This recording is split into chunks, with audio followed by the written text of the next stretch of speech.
आज हम क्लास 7 के वसंत भाग 2 का तीसरा पाठ पढ़ेंगे, जिसका शीर्षक है हिमालय की बेटियां।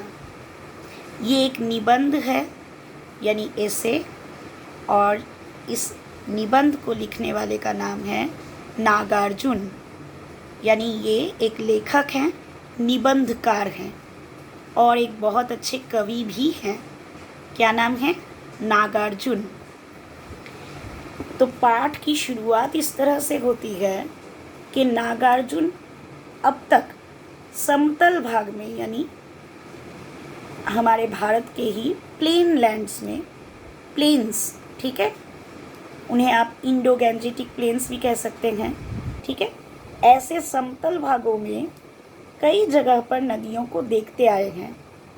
दूर से ही देखते थे, परंतु उनको देखकर उन्हें लगता था कि ये तो कोई कुलीन संभ्रांत परिवार की महिला जैसी एकदम शांत हैं, गंभीर हैं, अपने आप में खोई हुई हैं और इनका आकार एकदम विशाल और विस्तृत है, यानी विशाल रूप में फैली हुई शांत नदियां हैं। क्योंकि समतल भागों में, मैदानों में ऐसा ही होता है।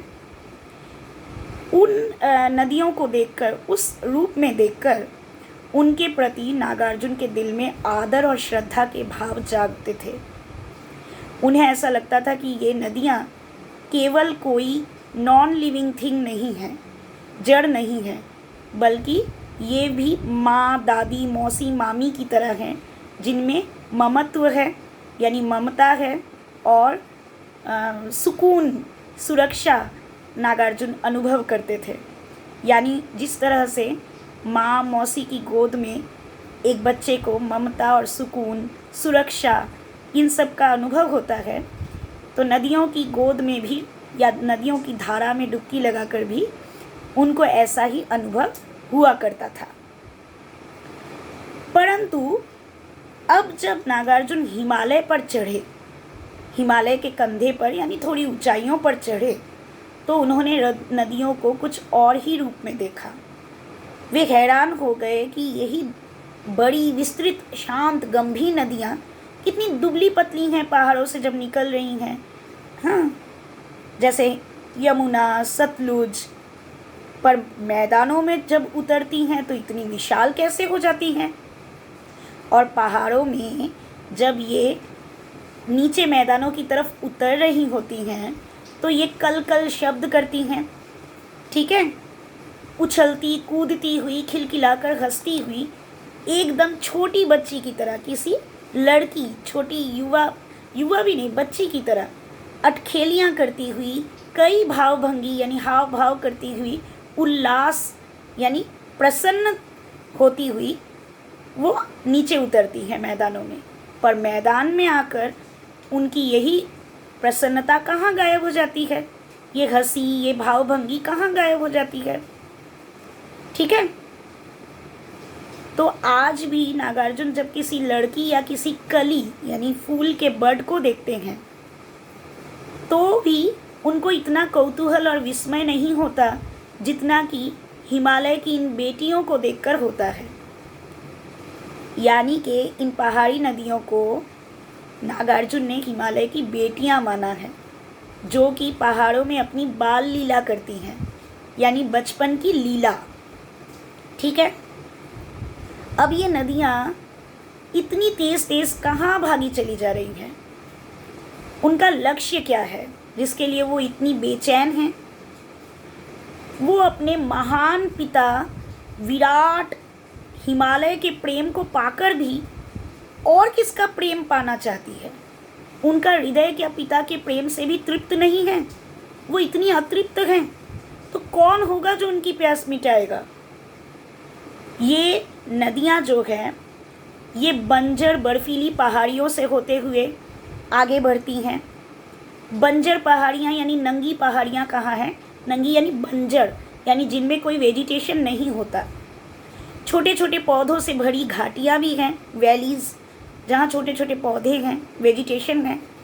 ऐसी जगहों से होते हुए, बंधुर आदित्यकाओं से होते हुए, यानी पहाड़ के ऊपर का समतल भाग, बंधुर यानी मुकुट जैसा समतल भाग, वहाँ से निकलते हुए सरसब्ज उपत्यकाएं यानी हरे भरे घाटियों या तराइयों से होते हुए, यानी पहाड़ के पास की भूमि से होते हुए वो आगे बढ़ती चली जाती हैं।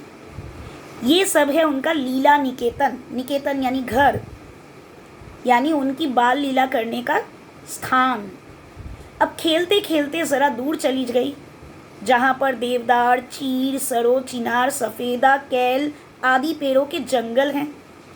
वहाँ जाकर उनको पहाड़ों की याद आती है, अपने पिता हिमालय की याद आती है। बीती बातें याद करने का मौका मिलता है कि न जाने बुढ़ा हिमालय अपनी इन नटखट बेटियों के लिए कितना सिर धुनता होगा, यानी कितना पछताता होगा कि मैंने अपनी बेटियों को क्यों जाने दिया। अब उत्तर दिशा की इन पहाड़ियों की बड़ी बड़ी चोटियों से जाकर पूछिए तो कि उत्तर के में जो विराट मौन है, यानी अभी जो चुप्पी सी है, इसके सिवाय उनके पास और रखा ही क्या है।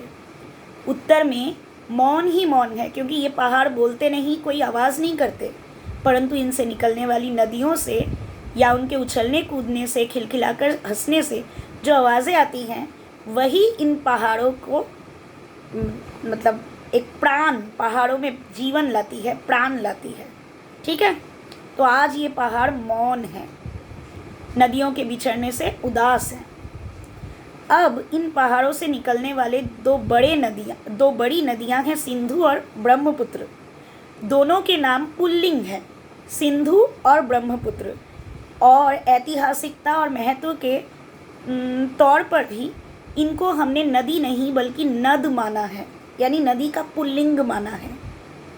पर इन दोनों नदों का जिक्र आते ही हमें और भी सारी पहाड़ी नदियों की बात याद आ जाती है, जैसे रावी, सतलुज, व्यास, चनाब, झेलम, काबुल, कपीशा, गंगा, यमुना, सरयू, गंडक, कोसी आदि। ये भी हिमालय की छोटी बड़ी सब बेटियां ही हैं, यानी हिमालय की ही नदियां हैं। ठीक है, वास्तव में ये सिंधु और ब्रह्मपुत्र, उनका कोई अपना अस्तित्व नहीं है, वे स्वयं कुछ नहीं है, बल्कि दयालु हिमालय के पिघले हुए दिल की एक एक बूंद से इकट्ठे होकर ये दो बड़े बड़े महानद बन गए हैं, जो समुद्र की ओर प्रवाहित होते हैं। ठीक है, पता नहीं न जाने कितने दिनों से एक एक बूंद इकट्ठा हुआ और तब जाके ये महानद बना। कितना सौभाग्यशाली है वो समुद्र या महासागर जहाँ जाकर ये नदियाँ मिलती हैं।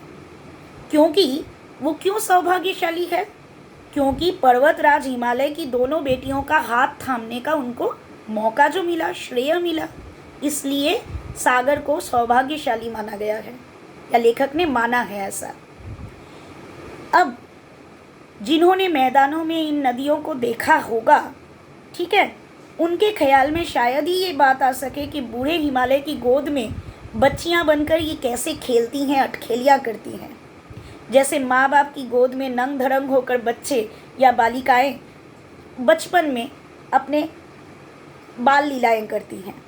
ठीक है, अब पहाड़ी आदमियों के लिए ये कोई आकर्षक बात नहीं है, क्योंकि ये उनके लिए आम है, वो रोज़मर्रा की ज़िंदगी में नदियों का ये रूप देखते आ रहे हैं।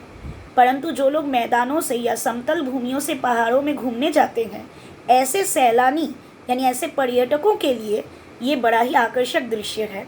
नदियों का ये रूप उनके लिए एकदम अनोखा है, एकदम नया है। अब ये बड़ा लुभावना दृश्य है, और लेखक ने जब हिमालय को ससुर और समुद्र को दामाद बनाया तो इसमें लेखक को थोड़ी सी भी झिझक या शर्म महसूस नहीं हुई। ठीक है, अब आगे है कि कालिदास जो एक संस्कृत कवि थे, जिन्होंने मेघदूत और अभिज्ञान शाकुंतलम जैसे महाकाव्य लिखे, उन्होंने भी नदियों को बहुत ज़्यादा महत्व दिया है। कालिदास ने मेघदूत महाकाव्य में यक्ष यानी विरही यक्ष को, जो प्रेम में विरह में है, ऐसे यक्ष को से बुलवाता है कि विरही यक्ष मेघदूत काव्य में मेघ से कहता है कि तुम मेरे दूत हो, मैसेंजर हो, और तुम वेत्रवती यानी वेतवा नदी को प्रेम का प्रतिदान ज़रूर देते जाना, यानी बेतवा नदी के ऊपर खूब बरसना, पानी बरसाना। इसी तरह वो अपना प्रेम का प्रतिदान देना चाहते हैं। तुम्हारी वह प्रेयसी यानी मेघों की वह प्रेयसी यानी प्रेमिका तुम्हें पाकर अवश्य ही प्रसन्न होगी।